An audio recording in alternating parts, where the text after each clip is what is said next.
first competitor is an American sumo wonder, the largest professional athlete in the world.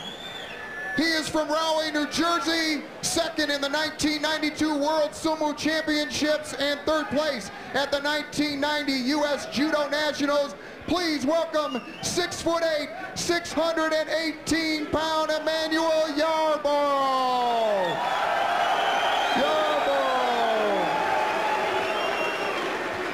And his opponent from Roselle, Illinois, he holds the rank of second-degree black belt in American Kempo Karate, earned after more than 15 years of training in the martial arts.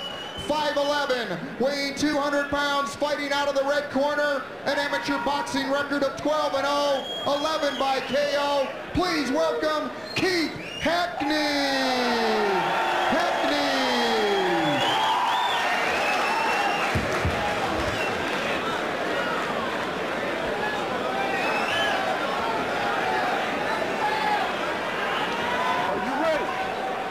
Ready to take a look at it. He's got a big mountain in front of him. Here we go, guys. He's got to move laterally.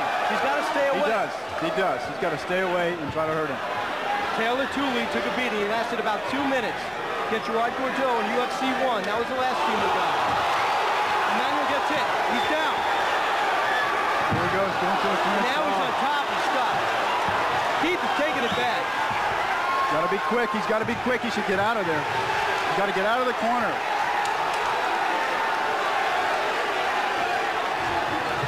And through the other gates. The gates have broken open. That's the first time that has happened. That's a big deal, 600 pounds. Pushes him out of the ring. Let's get it on. That was sumo.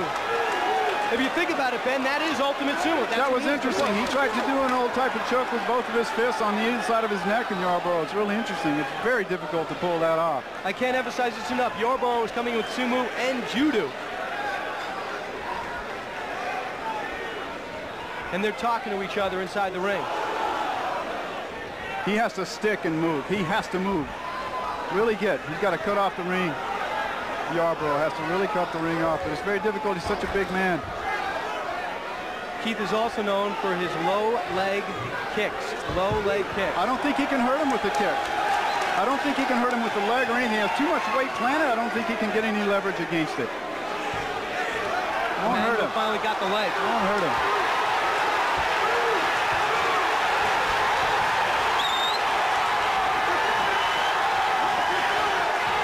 It's all Keith Hackney. Emmanuel just covering up. Keep in mind, the corner can stop it with the towel. The referee can stop it. Keith desperately trying to take out Emmanuel. He doesn't have any chokeholds, Ben. It's obvious. He doesn't have any submission holds. He's trying to wear him down. He's trying to wear him down. Emmanuel, he just gave in. Emmanuel just tapped out. A big man like that, it's very difficult for him to be agile on the ground, as you've noticed. Yeah.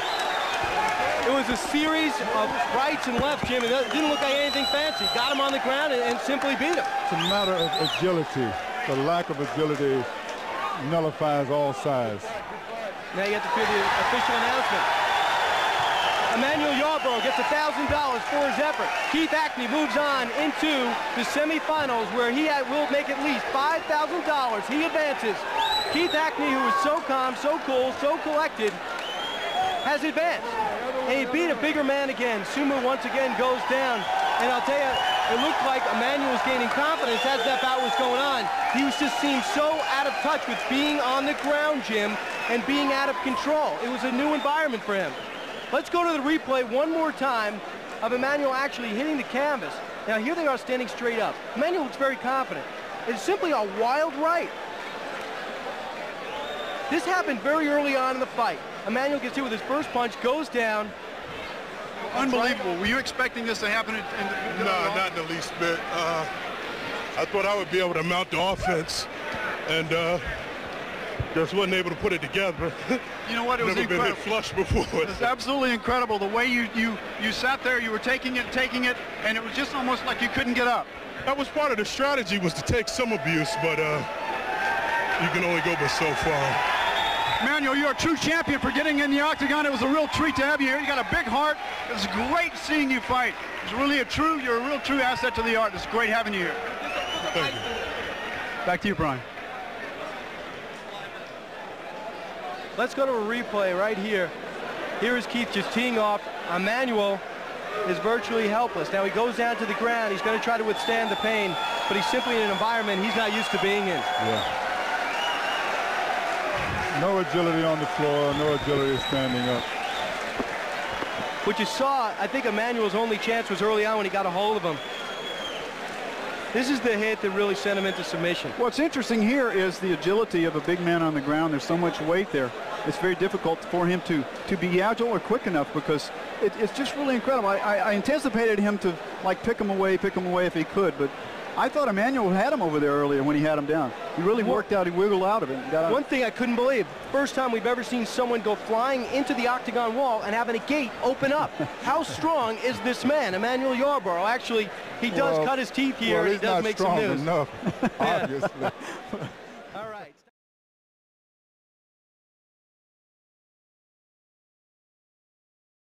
Ladies and gentlemen, our second match of the evening.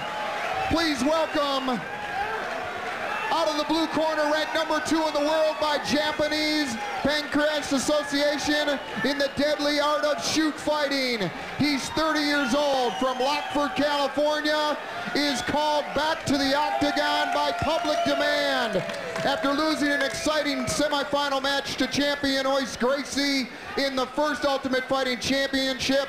He is 6'2" and 210 pounds with a record of 45-5. Bring the luck of the Irish to Ken Wayne Shamrock.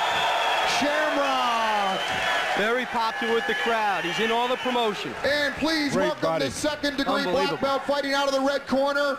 In judo, he is a competition legend, a member of the U.S. national team since 1982.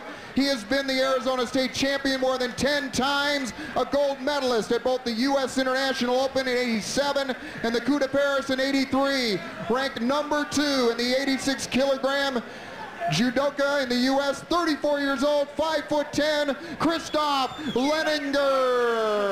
That's a legitimately worn belt. He didn't wash that in Clorox and drag it behind a truck. Yeah, this guy is very feared. He's looking forward to this. Both these men extremely intense, to say the least.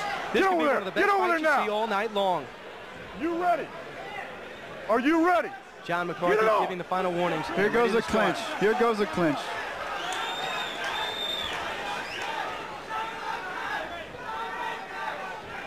Shamrock not known as a big puncher.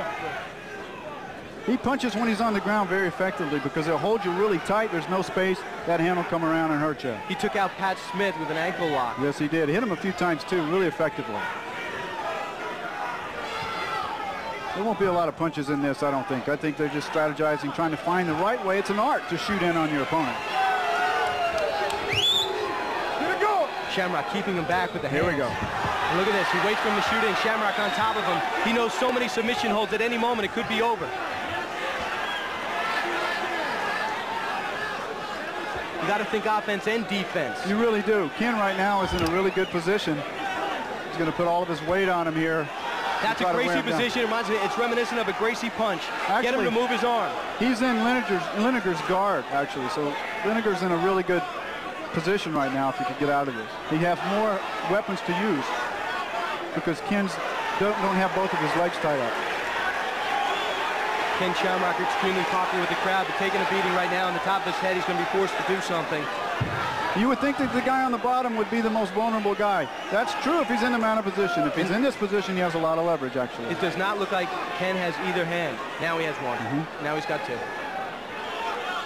What about that gi? It can be used for you. Nice punch to the head. Oh, this gi, if you fight a guy without a gi, it limits about 60% of his choke. Ken Shamrock on top without the gi. On the bottom, Christophe Leininger from Scottsdale, Arizona. There are just several few ways to break this hole where his legs are hooked around his back.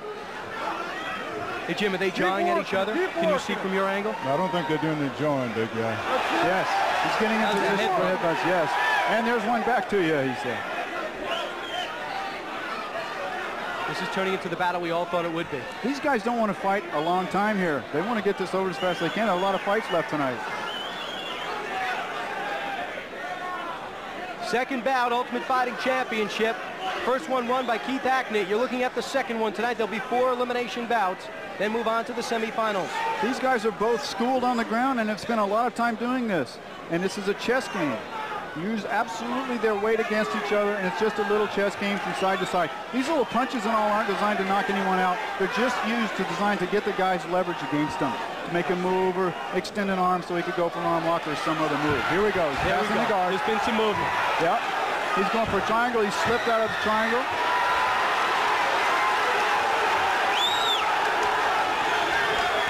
Now Ken's going for to base his leg. He's going to go for the leg instead of going for the choke right away.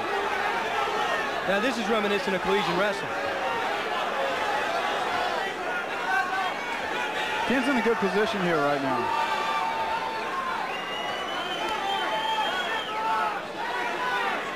I think both men are extremely fit, so if you're thinking one's going to conk out, yes, you don't want to be having your back exposed like that. The guy can really hurt you. You want to be on your side if you're on the bottom, and you have to be pinned in like that. You want to be on your side. There's a little gap at the bottom of the mat between the mat and the fence. I wonder if that's going to come into play. It's easy to slip a foot back there. It's work, and easy to get some leverage. How disappointed is Leininger on the bottom right now? Oh, I don't think he's disappointed. I think he's just trying a good defense to protect himself. And there's a reversal. And turn out of that.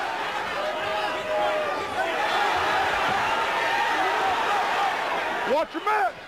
I tell you, this crowd here in Charlotte is simply frenzied. Out the back door. Out the back door.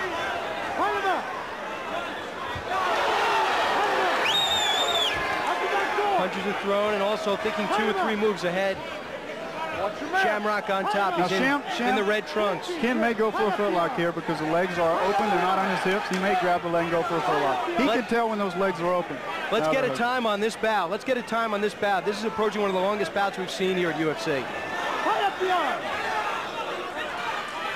Ken has all the leverage in the world right now in these punches. Nice. He really does. Any opening. Hey, Jim, you know, often we say it's a science, but I think toughness plays a lot of role in this fight especially. You got to be a real tough guy to take this kind of punishment. But you also have to have the technique to survive what could happen to you. Any opening. I think he just stopped it. He just stopped it. I believe he tapped out John McCarthy. Simply jumped right in. The winner, Ken Shamrock. We're going to get a time on that bout. Just like we thought, these two men's styles matched up perfectly. It was a chess match in many ways. Punches were thrown. You didn't see any shoulders in these punches, but 2 extremely strong men who know how to hit for a living. Christophe Leininger is laying out right now. He's going to get some help. I believe he's exhausted, number 1, and I think Shamrock's exhausted. Shamrock advances once again, Jim, just like in UFC 1, to the semifinals. A tough bout, just like Pat Smith. Great competitor. Shamrock! He's got to feel pleased. The monkey's off his back. What about the pressure of everyone pitting you against Royce Gracie in the finals before you fought one bout? He was a wanted man in that press conference. Well, that's absolutely right. You see, this bout could have taken a lot out of him. Yeah. And he has another bout before he has a chance to get the horse if everything works out right. Look at, you're watching Ken Shamrock on top of Christophe Leininger. Some of the last moments of the bout. And here's another angle on Ken Shamrock. And here's the tap out. We didn't see it from this angle. Let's see it right here. McCarthy, the referee, in constant contact. That is 4 distinct times. It's over. It's over. The referee's right on it.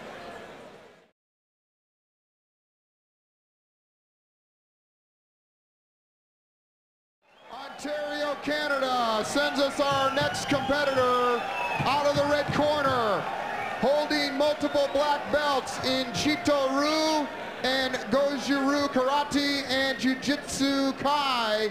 He has twice won the Canadian World Heavyweight Jiu-Jitsu Championship, 3-time Canadian Heavyweight Karate Champion, 6'2", 230-pound Harold Howard.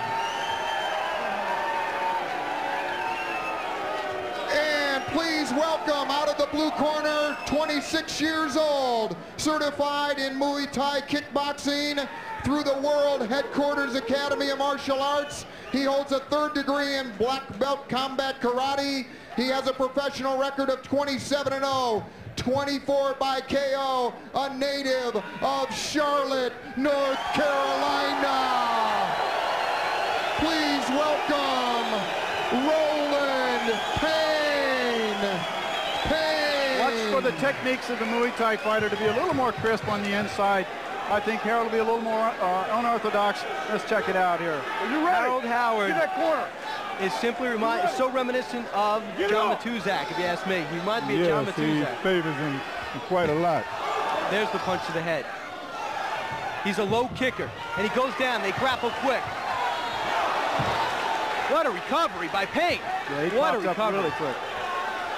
Really came up quickly. The bigger man is on his back right now. Roland Payne is reversed. That was a great arm escape, elbow escape. He suplex. And over the top, a double reverse. Uh-oh. Those are the shins of steel. They're going right into his ribs.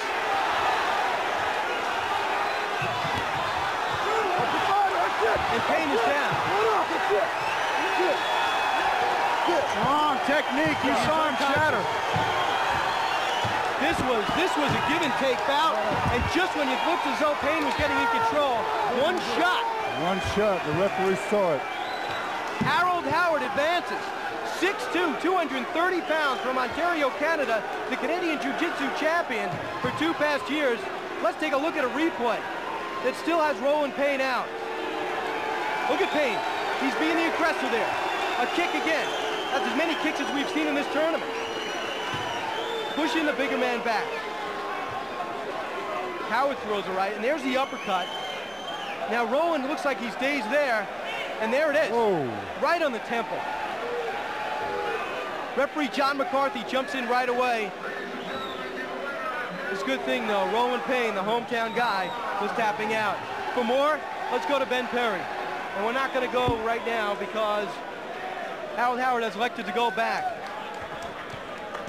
Check this out. Ben, as you rejoin us at this, it looked like he was out on the way down. You know what? He never stopped his intensity from the time the thing started. No one had an absolute hold on either one of them. They were so quick when the initial move started that they spun out. It was a great fight. It was an excellent fight. The heart of those two men were unbelievable. They went after it. And very good technique. And every single, the closest weapon to the other person at any one given time was delivered. I'm very impressed with these guys, both of them.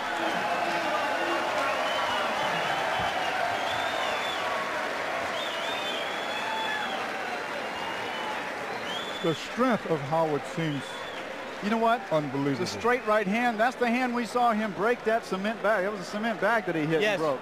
Well, on his feature. Well, you really think he broke that bag? I know he broke that bag. I saw him break another bag just a few seconds ago.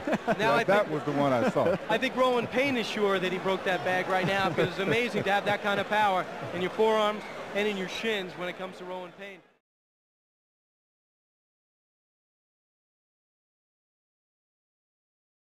Ladies and gentlemen, our fourth preliminary bout. Please welcome out of the red corner, a practicing minister, 26 years old. He's a native of Hawaii. Preaching the gospel and perfecting the art of Taekwondo. A third-degree black belt, 6'2", 250 pounds. Please welcome Kimo. And please welcome back our 28-year-old two-time defending champion from Rio de Janeiro, Brazil. Fighting out of the blue corner, 6'1", 176 pounds. He has won over $110,000 with a record of 58-1. The undisputed Ultimate Fighting Champion, Royce Gracie. Gracie has a following here.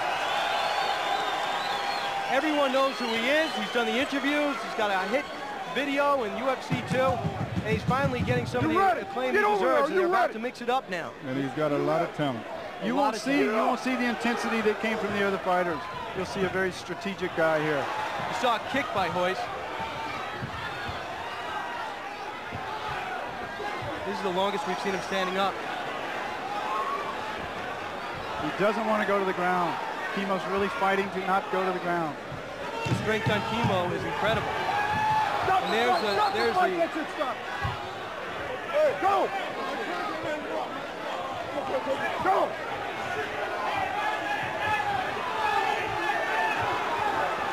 This is the longest we've seen Royce standing up on his 2 feet. Yes, great balance Kimo has. Great balance, strong legs, very low center of gravity. Kimo pushing out with that huge upper body.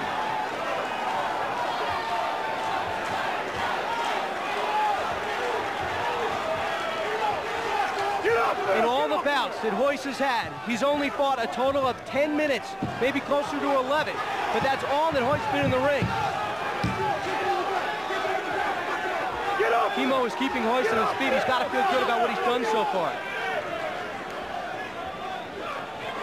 Royce is 7-0 in UFC competition. He's never really been in danger. Hey, Button, get up! And there's the headbutt. There's the knee to the groin.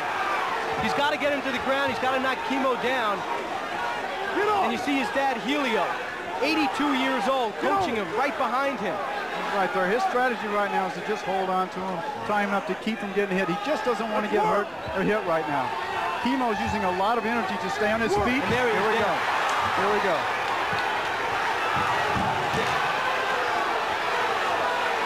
Kimo on top. This is okay. Royce will roll out on his side here. Royce will just use his elbows and roll out. He'll spin if he can to try to turn. Kimo's trying to get hooks into the leg so he can maintain that position. Kimo says he's been working extensively on grappling. Yes, he deal with has. the man who's been doing it all his life. Let's see how much he can pick up. Watch Royce just slide out of this technique. The gi looks like it's covering his head. Now, Kimo is holding on to Royce's left leg on the gi. That's what's keeping him from getting out of this position right now. Royce has got a wrist. He's got the reversal. Kimo exhausted.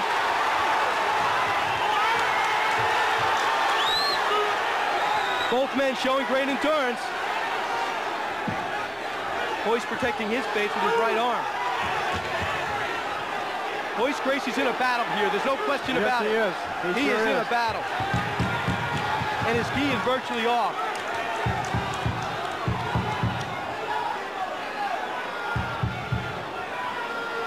Kimo's a very, very strong man. It's very hard to get a grip on him with his perspiration on him.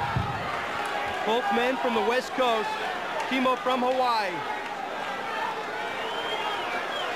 This is the longest fight. It passes Ichihara in total length. He's grabbing the hair. That is perfectly legal. 3 minutes and 12 seconds in. Gracie on his back, but a lot of times that's his best offense. That's fine. He's doing okay. A lot of energy. It's the most endurance I've seen out of Royce yet. And there's the punch. Kimo's tremendous fitness is certainly helping him. I'll tell you, his hair is hurting him right now. Yeah, it is. It gives him leverage to hold on here. It's a great fight. Just a great fight. A lot longer than I anticipated. And the image of Helio, the master, the man who came up with Gracie Jiu-Jitsu on the apron of the ring, looking at his son, knowing he represents the legacy, the family, as well as a UFC title, 2-time defending title holder. She's shouting instructions. And let's see Royce, if he start maneuvering those legs. He's been compared, Jim, in your own words, to a boa constrictor. I think Royce's mouthpiece is out.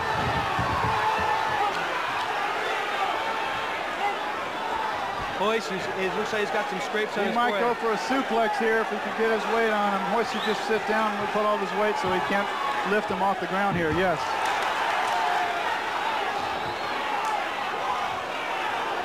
And right now, the endurance factor is playing such a role. You're looking at it, 4.5 minutes. We've never seen anything like this. This is half the total he had in 2 UFC bouts. Totally unexpected.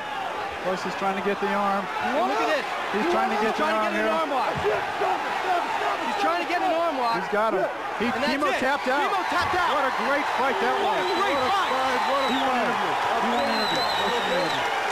And there it is. Unbelievable. Kimo is okay. Unbelievable. One of the best bouts in the history of the UFC. The damage that was done by Royce was done when Royce was on the bottom. Extreme leverage from those punches, unexpected. What a match that was. And right now, Royce Gracie advances. A big question is, how much does Royce have left? What a job by Kimo. You're getting a shot of Kimo. He's exhausted. But what a tremendous effort. Wow. He's standing with great pride now. And Royce is injured. He's limping. Yes, he is. What a great fight that was. He is limping, and they didn't even shake hands at the end of the bout. There's a lot of worry in the Gracie corner. Let's go to a replay. He has him in the arm lock. He's been trying to get it for a long time, but Kimo kept his arm bent. He couldn't get it. Every time he went for it, Kimo would bend his arm to keep and roll to the inside to keep the leverage from coming off. Royce finally locked it in, got his foot around, extended his hips. All the strength he had left, put the arm out. Kimo could barely tap. That's what he had, so little left in him, he could barely tap the mat. Kimo went to school on Gracie Jiu-Jitsu. The things he was doing, Ben, only by listening to you talk and by watching both these tournaments as Royce limps right by this desk. We don't even attempt an interview at this point. Wow. He went to school on Gracie Jiu-Jitsu, and I'll tell you, he had nothing to be ashamed of, but it's only one arm lock away from ending. And we just saw it. Just a moment of sloppiness, a little bit of exhaustion, and suddenly it reverses. Absolutely. It looked like a reoccurring injury. Royce hurt his neck a few weeks right before the fight. Didn't train at all because of the pain in his neck. It was really devastating with him, so he just took it off. So a little endurance was a factor here, but what a great fight that was. And it's Kimo goes out in his own power. Royce with tremendous amount of help, and he is hurting. Look at Let's Royce's look at legs. this replay. His legs are extended. Kimo can barely tap with that one hand. It is so much. Royce finally gets the leverage on it, and I think it was because of the armband on Kimo's hand that allowed him to get that grip because of the perspiration. What about the gi? I've never seen the gi over his head. It was actually not a weapon this time. Not at all. That's fine. That really doesn't come into play that often, Brian.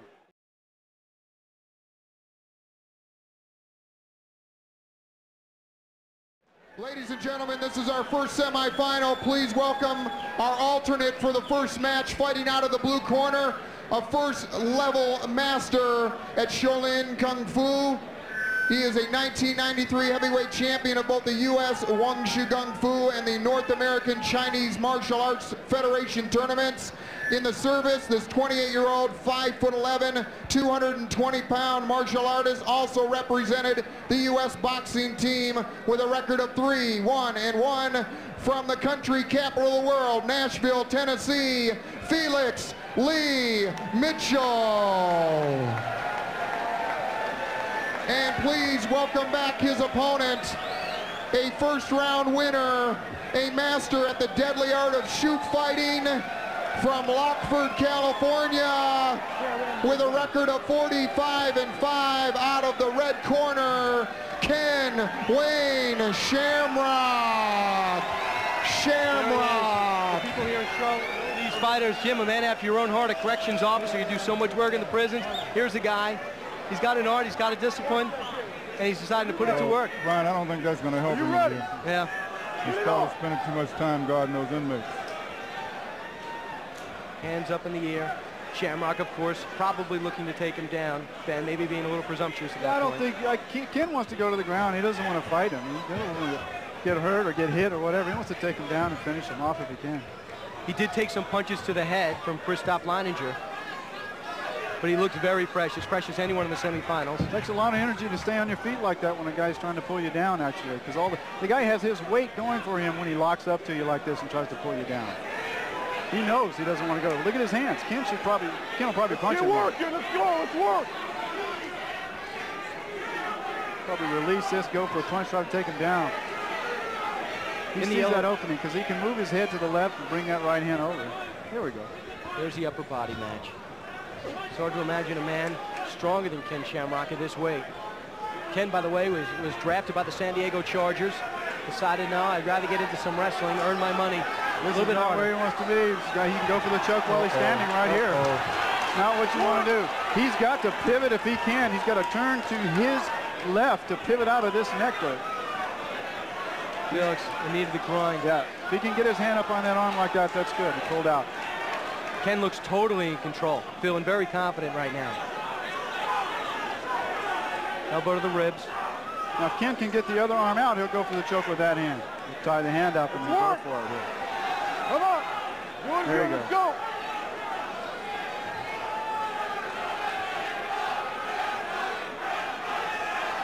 Crowd starting to chant, Shamrock, Shamrock. So there are quite a few favorites here. With Roland Payne, the local boy, out of the competition, they've kind of adopted Mr. Shamrock. It's very warm in here tonight, so the normal grabs on someone, they really don't work as quickly. And that tape really lets a person grab as hard as he can right there because it doesn't slip so far. So there's no biting. there's no eye gouges. But if they're done, you're not disqualified. You're fined $1,000, and that goes to the man you did That's it right. to. Per incident, $1,000 per incident. Felix has withstood the storm, at least standing up. We'll see if Ken feels he can do anything more standing up and tries to take him down. I think Ken will crank this up now. I don't think he wants to do this all night. I don't think he can crank it up. I think the stamina that he exuded last fight is telling right now. Yeah. Looking at semifinal action, Ken Shamrock has won. He has beaten Christophe Leininger to get here. Felix Lee Mitchell, a last-minute substitution when winner Keith Hackney could not go on. Oh, there's that right hand I was speaking of earlier, because Ken has his head just enough space in there he can release really quickly, and because he has the left hand tied up with Felix, he can't block that hand.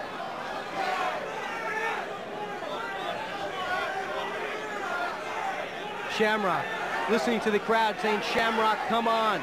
But I'll tell you, Felix Lee Mitchell might have a strategy going here. Let's withstand the storm. Let's frustrate the experienced man. You're going to try to wear him down as much as you can. This takes so much energy. People want to see action here. You hear the boos, but I'm telling you right now, this is survival. This is survival. Any piece of clothing you wear can be used against you. Yes, it can. And you're seeing it right now by Felix's pants. Ken is just exhausted. He must be after the first fight. That was a grueling fight, and took a lot of upper body strength, and that's really where he has it. And I think he's going to pull him out. Here we go. Now he'll probably trap a leg and try to take him down. Backing up. Now Ken can pivot to his right a bit. He'll stop those groin shots. He can deliver them, but he'll defend against them very easily.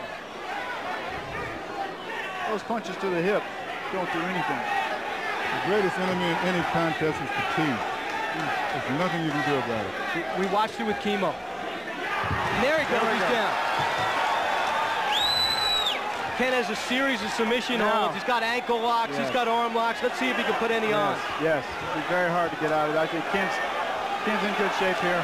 If he gets his hooks in, there are the hooks in there, this fight's over with. Come on out. Ken Shamrock on top. Comes in 2-1, and it's tapped out. Felix Lee Mitchell is gone into the finals, as predicted by many.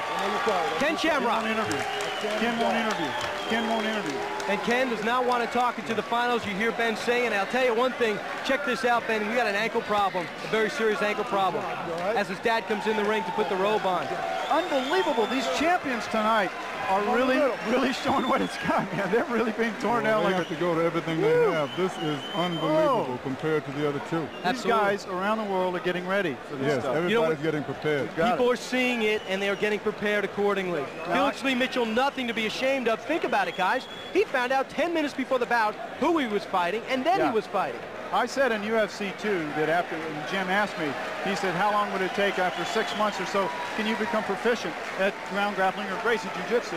And what I was saying, not against another Gracie, but absolutely against another martial artist who is not schooled in the ground. So here's a Mr. Grappler now. He's more of a top-to-bottom fighter. Once Ken gets his legs hooked, he's on his back now. Once he gets his feet hooked underneath the guy's legs, Felix, there's just no way. If Felix grabs one hand, Ken will shoot the other one in. Once he locks that hand behind the head, there is no escape, guys, once this reverse choke is locked into place. With the ease in which he got him out to submit on the ground, you got to wonder, was Ken Shamrock trying for 10 minutes to get him down? Was Felix Lee Mitchell really keeping him at bay, or was Shamrock trying his hand at submitting him standing up? I think Felix is stronger than we gave him credit for. Felix was strong. Yeah.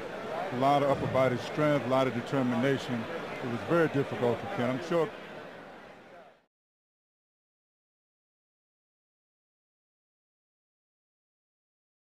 Ladies and gentlemen, our finals of the Ultimate Fighting Championship Part 3 from Charlotte, North Carolina. Please welcome the competitors. Filling in for Ken Shamrock out of the blue corner, a third-degree black belt in the art of Toga Kore-Ryu Ninjutsu. He's a uniformed police officer from Omaha, Nebraska. 5'10", 215 pounds, Steve Jennum.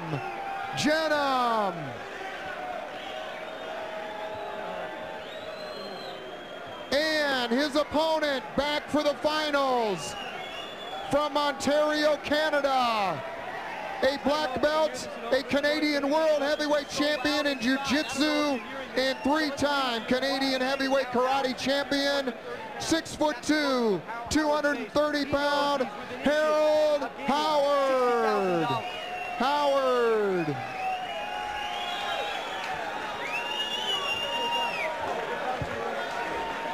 He's been so focused for this fight since he got here. Nothing's changed. He's been this, he looks just like this when he got here. Are you ready?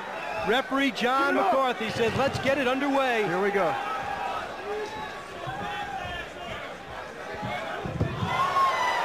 A little bit of acrobatics. Lead right hand. Straight right hand, that hurt.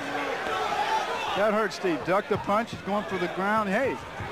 That hand was enough for Jennum to know I got to get this guy in the ground. Jennum took that shot. That was a big right hand. That was a type of shot to put Roland Payne out of this competition. Jennum should sweep him, yes, to take him down to break that hole. He should reach up and pull that hand down to pull that off his neck. He can do it. The only way to end this. Only way, he should get both his legs around his waist. This can go a while. He can get his other leg, his right leg out. If Howard can get his right leg out and around his waist and put this pressure on it, this fight will be over. We haven't seen him off his feet. Yeah. Now Steve will try to get that right leg out of him. Jennum kept his cool. Many people would not have kept his cool, and suddenly it's reversed. Surprised he went that way. Good move. Jennum's bleeding from that first punch. Yeah, good. He hit him. Jennum is one tough character. Look at this. In years. Jennum is fresh. He comes out of the wing. He should save his strength. He should punch when he can punch. Yes. Referee John McCarthy keeping a close eye on him. Unbelievable. And it's it. Alternate wins the Ultimate Fighting Championship. An alternate win. Steve Jennum has won $60,000.